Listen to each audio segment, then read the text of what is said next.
الحمد لله وكفى وسلام على عباده الذين اصطفى أما بعد أعوذ بالله من الشيطان الرجيم بسم الله الرحمن الرحيم إنك ميت وإنهم ميتون وقال سبحانه وتعالى ثم إلى الله ترجعون وقال سبحانه وتعالى إلي المصير صدق الله العظيم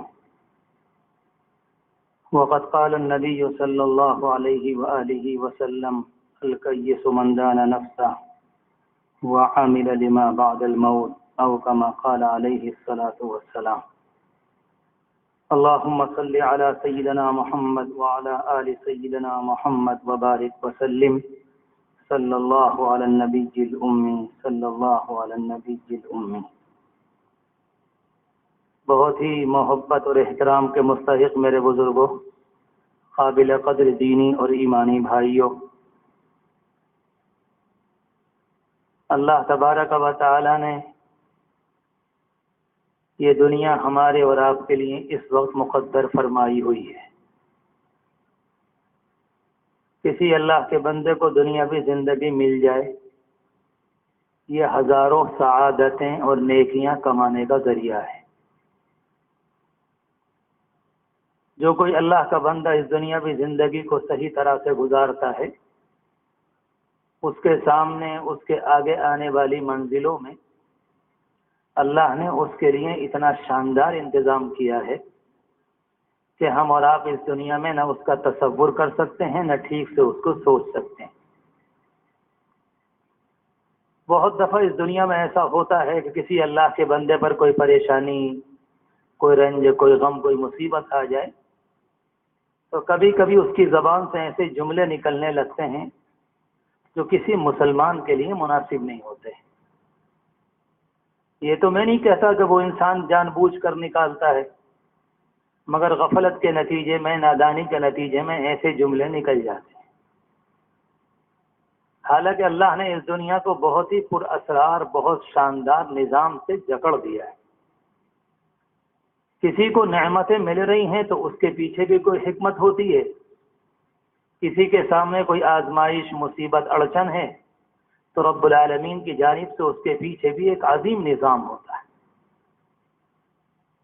اللہ کے وہ بندے جن کو رب العالمین کا تعلق، محبت، دین اسلام کی گہرائی کسی درجے میں نصیب ہو جائے، وہ ان ساری باتوں کو سمجھ جاتے ہیں، انہیں پریشانی نہیں ہوتی، تکلیف ہوتی ہے، رنج ہوتا ہے، چوٹ کے نتیجے میں انہیں بھی الم، تکلیف محسوس ہوتی ہے، مگر وہ اس کی حقیقت سے واقف ہوتے ہیں۔ کتنی مرتبہ اس دنیا میں ایسا ہوا کہ بڑے بڑے محدثین کے اوپر حالات آئے، کبھی غم، کبھی پریشانی، مگر ان اللہ کے بندوں کے چہروں سے ایسا محسوس نہیں ہوتا۔ وہ یہ سمجھتے ہیں اور محسوس کرتے ہیں کہ یہ دنیا اپنے من سے نہیں چلتی، اس میں جو کچھ بھی ہے وہ اللہ کے نظام کی بنیاد پر جاری ہے۔ دنیا کا کوئی ایک پتا اور دنیا کا کوئی ایک ذرہ اللہ کے نظام سے باہر نہیں۔ اور رب العالمین نے یہ دنیا کچھ ایسی ہی بنائی ہے کہ اس میں رنج بھی ہے، اس میں خوشی بھی ہے، سب چیزیں ہیں، اور یہ ساری کی ساری چیزیں میرے اور آپ کی تربیت کے لیے، میرے اور آپ کے نظام زندگی کو بنانے کے لیے۔ اگر یہ سارے حالات بندے کے اوپر نہ آئیں اور بندہ اپنی رفتار چلتا چلا جائے، پیچھے کو مڑ کر دیکھنے کو تیار نہیں، تو بعد انسان کی ہلاکت تو اس دنیا کے اندر بھی نظر آتی ہے کہ یہ انسان تباہی کی طرف کو جا رہا ہے۔ عین موقع پر جب کوئی اللہ کا بندہ اس دنیا میں غفلت کے نتیجے میں کسی گناہ میں مبتلا ہو جائے یا کوئی اور گڑبڑی ہو جائے تو رب العالمین اس کو درست فرماتا ہے۔ بہرحال اللہ تبارک و تعالی نے یہ دنیا اس موقع پر میرے اور آپ کے لیے مقدر فرمائی۔ مجھے بھی نہیں معلوم، آپ کو بھی نہیں معلوم کون اللہ کا بندہ اس دنیا میں کب تک رہے گا، مگر اس کا ایک ایک لمحہ بہت قیمتی۔ توبہ کرنے میں دیر نہیں لگتی، مشکل سے آدھا منٹ لگتا ہے، دل میں شرمندگی آ جائے، زبان سے کچھ نکلا یا نہ نکلا اس سے کوئی بحث نہیں۔ اللہ تعالیٰ فرماتا ہے کہ تمہاری شرمندگی کی بنیاد پر ہم تمہارے پچھلے سارے گناہ معاف کر دیں، مگر یہ ساری باتیں اس دنیا میں ہیں، اس کے بعد ہیں۔ عالم آخرت نظر آنے لگے تو اس وقت دروازہ بند ہو جاتا ہے۔ حضور پاک علیہ الصلوۃ والسلام نے ایک موقع پر فرمایا کہ جیسے ہی موت کے آثار کسی انسان پر نمایاں ہونے لگے اس وقت توبہ کا دروازہ بند ہو جاتا ہے۔ کیسی اس دنیا کو ہم اور آپ سمجھیں، مگر رب العالمین نے اس کو بہت شاندار بنایا۔ تلاوت کا، قرآن مجید کا، اللہ کو راضی کرنے کا، دین اسلام پر چلنے کا، اپنے آپ کو گناہوں سے ہٹانے کا آج موقع نصیب ہے۔ اللہ رب العزت نے قرآن پاک میں اور حضور پاک علیہ الصلوۃ والسلام نے اپنی مبارک حدیث میں ہمیں اور آپ کو اس جانب بہت توجہ دلائی ہے۔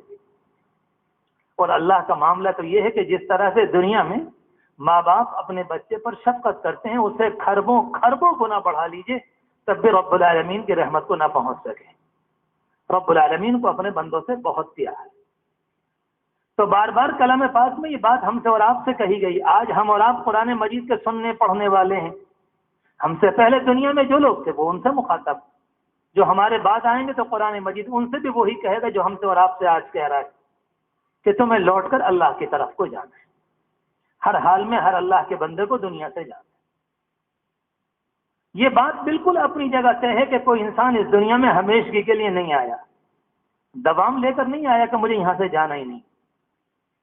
دنیا میں کتنے انسان ہیں جو اللہ کو نہیں مانتے مگر اس بات کو وہ بھی مانتے ہیں کہ نہیں دنیا سے جانا ہے؟ کتنے انسان ہیں؟ جب رب العالمین نے میرے اور آپ کا نظام کو جس طرح کا بنایا ہے کہ اس دنیا سے جانا ہے تو پھر شاندار طریقے پر جانا کیوں نہ ہو، کچھ نہ کچھ تو پاپڑ بیلنے پڑتے ہیں۔ اللہ کے رسول علیہ الصلوۃ والسلام نے صحابہ کرام کی جو تربیت فرمائی تھی وہ تربیت تو ہر پہلو سے تھی۔ ان اللہ کے بندوں کو دین بھی ملا، ان اللہ کے بندوں کو دین کے اندر جکڑی ہوئی دنیا بھی ملی۔ ان کی خوشی اور ان کا غم دین کے دائرے کے اندر تھا۔ وہ کسی موقع پر دین سے باہر نہیں جاتے تھے، ان کی سوچ بھی دین کے اندر، ان کی فکر بھی دین کے اندر۔ زبانیں ایسا لگتا ہے کہ وہاں چلتی تھی جہاں دین ہے، اور جہاں دین کے علاوہ کا معاملہ ہے تو وہ اللہ کے بندے بولنے کو تیار۔ عجیب و غریب طریقے سے تربیت فرمائی۔ تو اللہ تبارک و تعالی نے کلام پاک میں اور حضور پاک علیہ الصلوۃ والسلام نے حدیث شریف میں اس جانب توجہ دلائی کہ دنیا سے باہر حال جا، اور جو اللہ کا بندہ اپنے آپ کو بنا لے اس کے لیے کوئی مسئلہ نہیں۔ میں نے ایک موقع پر آپ کے سامنے مثال دی تھی، بڑے بڑے علماء اور محدثین نے اسے اپنی کتابوں میں نقل کیا ہے کہ کوئی اللہ کا بندہ جب اپنے آپ کو بنا لیتا ہے، ہم اسے آخری وقت میں دیکھ لیں کہ اس کا جسم پھڑک رہا ہے، گھر والے دیکھتے ہیں، بچے دیکھتے ہیں، بیوی دیکھتی ہے، ماں دیکھتی ہے، کتنی تکلیف ہے۔ ہم نے اس کے جسم کو دیکھا، اس کے اندر کے حصے کو نہیں دیکھا۔ جس طرح سے پرندہ پنجرے کے اندر پھڑپڑاتا ہے، لکھا ہے محدثین نے ایک اللہ کے بندہ جس نے اپنے آپ کو بنا لیا، واقعاتاً اسلام کے دائرے میں سچی عبدیت، سچی فدائیت، تابعداری، دکھانا نہیں، حقیقت 100% اپنے آپ کو اسلام کے دائرے میں کرنا۔ کہا کہ جس موقع پر رب العالمین کی جانب سے فرشتے اس کی روح لینے کے لیے آتے ہیں تو اس کی روح اس طرح سے پھڑپڑاتی ہے جیسے پرندہ پھڑپڑاتا ہے کہ نکالو، بہت دن ہو گئے اس سڑی دنیا میں، اب جانے۔ اور یہ ہر اللہ کے بندے کے ساتھ معاملہ ہے جو بھی اپنے آپ کو بنا۔ نبی اکرم صلی اللہ علیہ وسلم کے بعد جب موت کا فرشتہ آیا تو حدیث شریف میں آتا ہے رب العالمین کا یہ حکم تھا کہ جا کر کہہ دینا اگر دنیا کا قیام چاہیں تو بتلا دیں اور آخرت میں آنا چاہیں تو بتلا دیں۔ آ کر پوری بات نقل کی تو آپ نے کیا فرمایا؟ اب نہیں، اب چلنے کا وقت ہے، بس ہو گیا کام۔ رب العالمین نے جو پیغام لے کر بھیجا تھا میں نے اس پیغام کو پہنچا دیا، اور میرے ماننے والوں نے، رب العالمین کے چاہنے والوں نے، سچے بندوں نے گواہی دے دی کہ آپ نے پیغام کو پہنچا دیا۔ نہیں، الرفیق الاعلی، اب چلنے کا وقت، اب طبیعت نہیں چاہتی۔ اللہ کے رسول علیہ الصلوۃ والسلام کی جس طرح سے سنتیں منتقل ہوئیں، آپ کی باتیں دنیا میں منتقل ہوئی، حدیثیں منتقل ہوتی چلی آ رہی ہیں، میں آپ سے قسم کھا کر کہتا ہوں یہی کیفیت اللہ کے رسول کی منتقل ہو کے چلی آ رہی، یہ ادائیں منتقل ہوتی چلی آ رہی۔ جس طرح سے آپ نے فرمایا ایسے ہی اللہ کے بندے دنیا سے کہتے چلے آئے کہ نہیں اب رہنے کا موقع نہیں ہے کہ اب چلو۔ ہمارے سامنے دوسرا پہلو نہیں ہے، پریشانی اس لیے ہوتی، غم کے موقع پر اگر اس طرح کی باتوں کو تازہ کر دیا تو سبق مل جاتا ہے، میرے لیے بھی اور آپ کے لیے بھی۔ کتنی مرتبہ ایسا ہوتا ہے کہ بہت سی جگہ جب کہیں غم، کسی کا انتقال ہوا، کوئی بات ہوئی تو لوگ اس طرح کی باتیں کرتے ہیں، آج وہ اللہ کا بندہ قبر میں ہے، تنہائی میں ہے، کیا ہوتا ہوگا۔ ہماری نگاہ قبر تک محدود رہ جاتی ہے۔ اسلام اس نگاہ کی تائید نہیں کرتا، یہ تو بڑی کمزور بات ہے. وہ تو رب العالمین نے اس جسم کو ٹھکانے لگانے کے لیے ایک نظام بنا دیا ہے کہ تم مٹی سے بنائے گئے تھے، جا کر مٹی میں دفن کر کے آ جاؤ. مسئلہ اس قبر کے گڑھے کا نہیں ہے کہ یہ بیچارہ تنہائی میں ہوگا. آپ تنہائی میں ذرا سوچو، جب ایمان والا پہنچتا ہے سب سے پہلے اللہ کے رسول کا دیدار ہوتا. اللہ کی کتنی خوشی ہوتی ہوگی ایک اللہ کے بندے کو کہ خدا کی قسم بازی مار لی. جن کے نام کو آج تک پڑھا تھا، جن کے نام پر درود شریف کے اپنی جانب سے نذرانے بھیجے تھے، آج اللہ کے بندے کو میں اپنی آنکھوں سے دیکھ رہا ہوں. اللہ اکبر. ایک محدث نے بڑی شاندار بات لکھی. وہ کہتے ہیں کہ حق تو یہ تھا کہ اگر حضور پاک علیہ السلام کو زندگی ملتی قیامت تک اپنے امتی کی نماز آپ پڑھاتے. حق تو یہ تھا، مگر رب العالمین نے آپ کو بھی ایک خاص عمر دے کر بھیجا اور اس کے بعد بلا لیا. تو رب العالمین نے اپنے بندوں کی دل بستگی کے لیے، تسلی کے لیے، اس کے اطمینان کے لیے ایک عجیب و غریب نظام قائم کیا کہ جیسے ہی کوئی اللہ کا سچا بندہ اور ٹھیک بندہ قبر میں پہنچتا ہے تو اللہ کے رسول علیہ الصلوۃ والسلام کا دیدار کرایا جاتا ہے. کسی خوشی کا ٹھکانہ؟ تصور سے باہر. ایسے اللہ کے بندے میرے علم میں مجھے میرے بزرگوں نے بات بتلائی جنہوں نے حضور پاک علیہ الصلوۃ والسلام کی زیارت کے لیے کہ ایک مرتبہ ہم خواب میں دیکھ لیں، 40 سال رب العالمین سے دعا کی کہ اللہ ایک مرتبہ دکھوا دیجیے. ایسے بھی اشاق اس دنیا کے اندر پائے جاتے ہیں. تو مسئلہ یہ ہے کہ ہم لوگوں کو صرف محدود گڑھا نظر آتا ہے کہ یہ قبر ہے، اس کے بعد کی منزل کیا ہے وہ تو اللہ ہے. حضرت اقدس مولانا تھانوی رحمۃ اللہ علیہ بڑی گہری باتیں لکھ کر گئے. ایک موقع پر ایک جگہ کہیں انتقال ہوا تو اس موقع پر فرمانے لگے، اس گھر کے اندر تقریر فرمائی اور یہ جملہ ارشاد فرمایا کہ اگر جنت کے قبر کے اندر جانے والے کو جو پہنچ جاتا ہے، جو نعمتیں ملتی ہیں، اگر تمہاری دنیا میں لوٹ کر آ جائے تو تمہارے کھانے کی طرف کو دیکھے گا بھی نہیں کہ کون سا کھانا کھلا رہے. نہ تمہارے لباسوں کو دیکھے، نہ تمہارے کھانوں کو دیکھے، نہ تمہارے مکانوں کو دیکھے کہ رب العالمین نے کیا انتظام کیا ہے. حدیث شریف میں آتا ہے کہ رب العالمین کی جانب سے حکم ہوتا ہے اسے جنت کا لباس دے دو، اسے جنت کا بچھونا بھی دے دو، اس کے لیے جنت کی کھڑکیاں بھی کھول دو. اور جس موقع پر اللہ کا بندہ پہنچتا ہے اگر وہ صاحب اچھے نیک اعمال لے کر گیا ہے تو حدیث شریف میں آتا ہے کہ اس کے پچھلے لوگ جو جا چکے ان کی روحوں سے ملاقات ہوتی اور وہ کہتے ہیں کون کیسا ہے، کس حال کے اندر ہے. اور اس کے بعد ہوتا ہے کہ نہیں تھکا ہوا آیا ہے، اسے آرام کرنے دو. اور پھر اللہ کی طرف سے حکم ہوگا اب تم سو جاؤ. اللہ تبارک و تعالی آنے والی منزل میں مجھے اور آپ کو اس منزل سے پہلے تیاری کی توفیق دے دے. اس ضمن میں کیونکہ میرے گھر میں بھی ایک حادثہ ہوا، آپ کے گھر میں بھی اس سے پہلے کبھی محلے میں کچھ باتیں ایسی ہیں جو ایک دوسرے کو یاد دلا دیتی ہیں. قرآن مجید کی ایک آیت ہے وَذَكِّرْ فَإِنَّ الذِّكْرَىٰ تَنفَعُ الْمُؤْمِنِينَ کہ اے پیغمبر یاد دلایا کیجئے، اس سے ایمان والوں کو نفع ہوتا ہے. اچھی موت کے لیے میں اور آپ اس دنیا میں کیا کر سکتے ہیں؟ ہم سمجھتے ہیں بہت شاندار موت کے لیے ہمیں ترک دنیا کو چھوڑنا ہوگا. سچی بات یہ کہ یہ خیال غلط ہے، بالکل غلط ہے. اللہ تبارک و تعالی نے ہمارے دین کا نظام ایسا بنایا، اس میں دنیا کو نہیں چھوڑوایا گیا. اس دنیا کے نظام کو بھی اگر دین کے اسلام کے تابع کر دیں، دین اسلامی تعلیمات کے تابع کر دیں تو یہ سارے کا سارا دین بن جاتا ہے. رب العالمین اسی تجارت میں، اسی دکان میں، اسی کھانے پینے میں، انہی کپڑوں میں، انہی بیوی بچوں کے اندر رب العالمین کے انعامات ملنے لگے. امام غزالی رحمۃ اللہ علیہ نے 4 باتیں لکھی ہیں، اگر یاد رکھ لیں تو بڑا آسان ہوگا. کہتے ہیں آخرت کی تیاری کے لیے ہر بندہ 4 باتیں کر لے، بہت آسان. جب صبح کو اٹھے تو پہلے اپنے آپ سے شرط لگائے کہ شام تک مجھے کوئی گناہ نہیں کرنا، کچھ بھی ہو جائے. اللہ کے بندے بڑی پیاری باتیں بتا کر گئے. بولے اپنے آپ سے شرط لگاؤ، کسی غیر سے نہیں کہ نہیں مجھے گناہ نہیں کرنا کچھ بھی ہو جائے. اپنے نفس سے شرط لگاؤ، اگر یہ آنکھ کہیں کو جائے گی تو میں نیچا کروں گا، میری زبان کہیں جائے گی تو میں روکوں گا اس کو. اپنے آپ سے شرط لگاؤ. اور جب شرط لگاؤ تو فرماتے تھے کہ اس کے بعد دعا کرو اے اللہ میں نے اپنے نفس سے شرط لگائی ہے، لاج رکھ لیجیے گا کہیں ٹوٹ نہ جائے.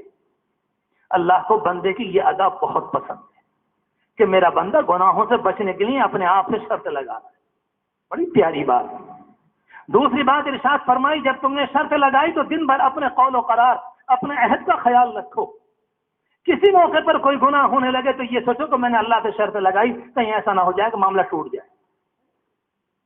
یہ تمام چیزیں ہیں کہ بندے کی جانب سے پیغام اور میسج پہنچتا ہے اللہ کو کہ میرا بندہ گناہوں سے بچنا چاہتا ہے. اور جب رب العالمین کو کسی بندے کی جانب سے یہ پیغام پہنچے کہ میرا بندہ مجھ سے بچنا چاہ رہا ہے گناہوں کے ذریعے، میری عافیت چاہ رہا ہے، تو رب العالمین ایسے بندے کی بہت مدد فرماتے ہیں. ہم دیکھتے ہیں اپنے گھروں کے اندر کوئی بچہ ماں کے قدموں میں آ جائے کس طرح سے ماں اپنے سینے سے لگاتی ہے، اگر باپ کی جانب کو آ جائے تو باپ سینے سے لگاتا ہے. رب العالمین کے معاملے کو تو ہم دنیا میں سوچ بھی نہیں سکتے. ایک شرط لگائی اپنے آپ سے. نمبر 2، اپنے شرط کو جو کچھ لگائی ہے اپنے نفس کے ساتھ صبح سے شام تک خیال کرنا کہیں یہ ٹوٹ نہ جائے. 2 باتیں. امام غزالی رحمت اللہ علیہ تیسری بات فرماتے ہیں جب رات کا وقت آ جائے سونے کے لیے چلو 1-1.5 منٹ میں یہ سوچ لو کہ میں اپنے شرط میں یا میں اپنے معاہدے میں پورا اترا کہ نہیں اترا. ہر اللہ کا بندہ یہ غور کر لے.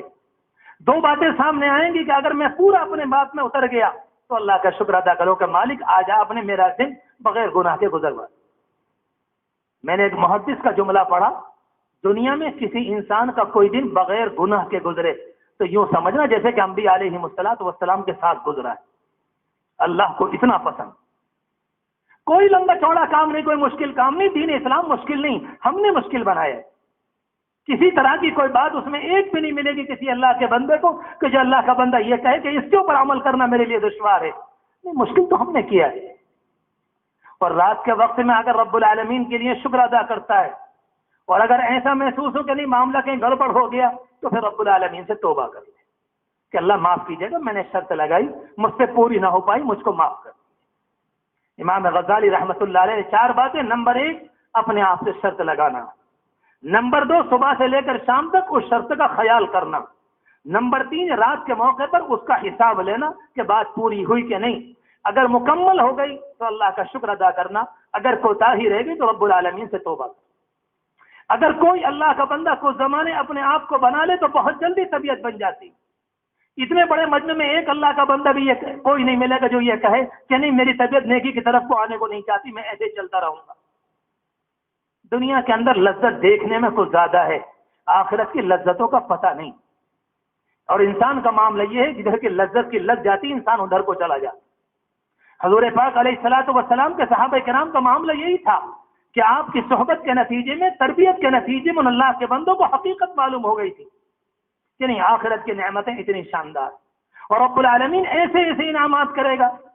آپ ذرا خود سوچیں اس زمانے کے اندر اگر ہم قرآن مجید کے آیات کو سن کر یا حضور پاک علیہ الصلوۃ والسلام کی احادیث کو بیان کر کے کوئی جانکار اللہ کا بندہ آپ کے سامنے آ کر یہ بات بیان کرے کہ اس جنت کے اندر نہریں ہوں گی شاندار دودھ کی اور شاندار شہد کی. اس زمانے میں جس زمانے کے اندر کسی ایک گھونٹ کے متعلق یقین نہیں کہ صحیح بھی پیا کہ نہیں پیا، اور اللہ کا بندہ قرآن مجید میں یہ پڑھتا ہے اور سنتا ہے کہ رب العالمین نے اتنا شاندار انتظام کیا.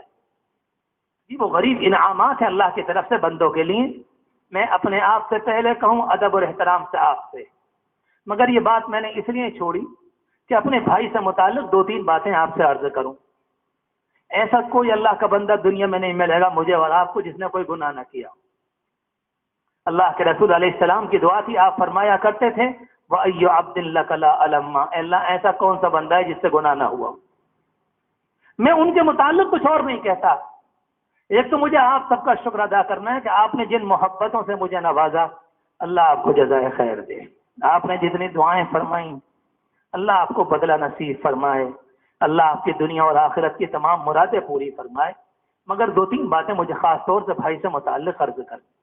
اچھا نہیں معلوم ہوتا کہ اپنے بھائی کے متعلق میں آپ سے کہوں، مگر میں نے بیماری کے زمانے میں جو دیکھا ہو سکتا ہے ہم میں سے کسی کے لیے وہ سبق کا ذریعہ بن جائے.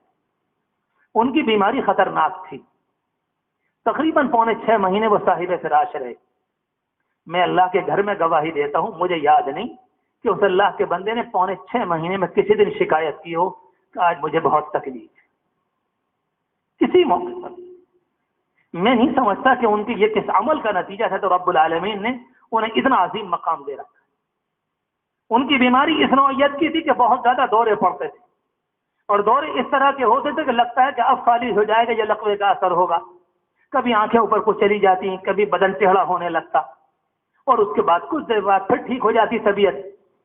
جس نے موقع پر جتنی خطرناک بیماری اور کیفیت وہ آئی، میں نے اپنی آنکھوں سے دیکھا کہ کبھی کبھی دورے پڑتے تھے اور زبان ان کی چل رہی ہے وہ اتنی تیزی کے ساتھ، جتنی تیزی سے دورہ ہے اتنی تیزی کے ساتھ رب اغفر ورحم رب اغفر ورحم.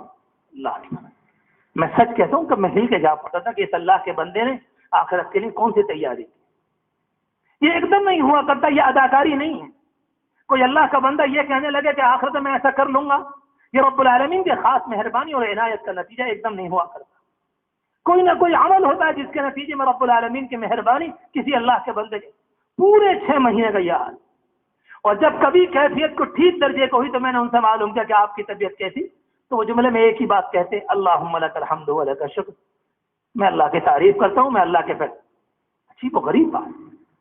ایک بڑے عالم ہمارے گھر پر آئے تقریباً آج سے 2-2.5 مہینے پہلے، میں نے ان سے یہ بات بیان کی، کہا کہ یہ تو اللہ کی طرف سے بہت بڑا مقام بندے کو ملتا ہے جو بہت کم نصیبوں کو ملتا ہے۔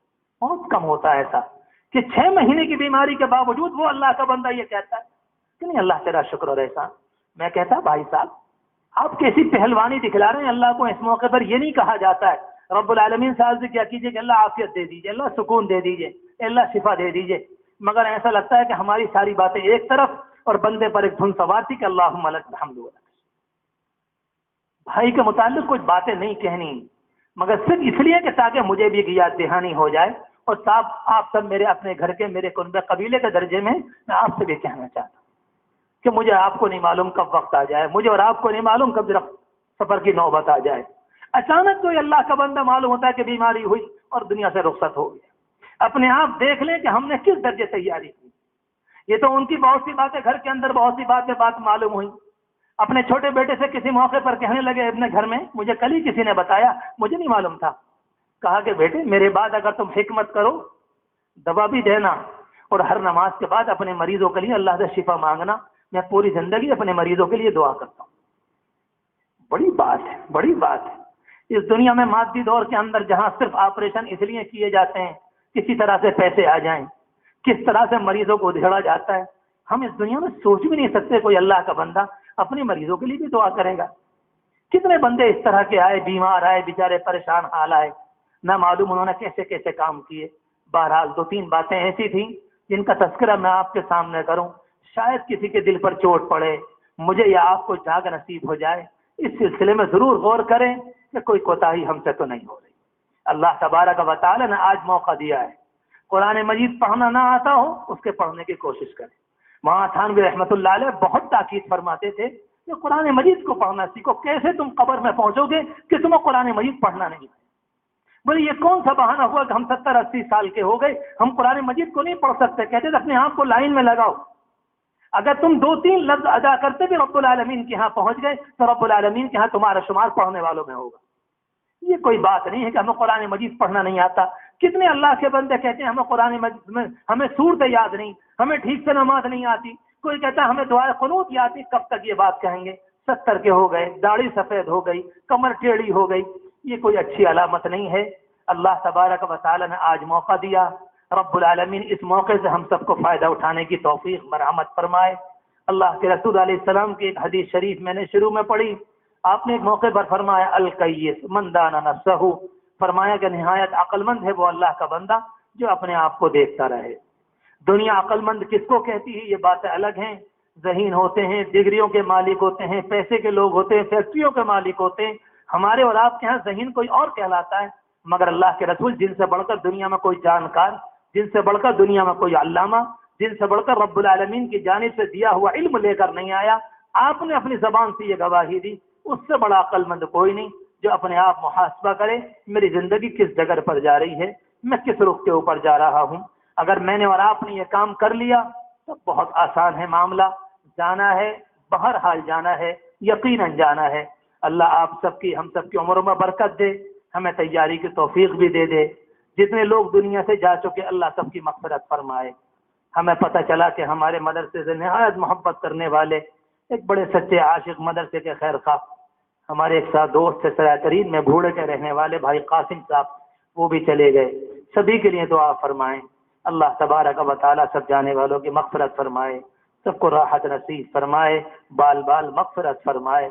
آخر میں پھر اعلان کروں ایک موقع پر آپ سب کا دل سے شکریہ جن محبتوں کا ثبوت دیا، اور دوسری درخواست یہ ہے کہ اگر بھائی کی جانب سے کسی اللہ کے بندے کو کبھی تکلیف پہنچی ہو، اللہ کے اس گھر میں معافی مانگتا ہوں آپ سے، اللہ کے لیے درگزر فرمائیں، اللہ آپ کو بھی درجات دے گا، انشاءاللہ اس کے نتیجے میں ان کو بلندی نصیب ہوگی۔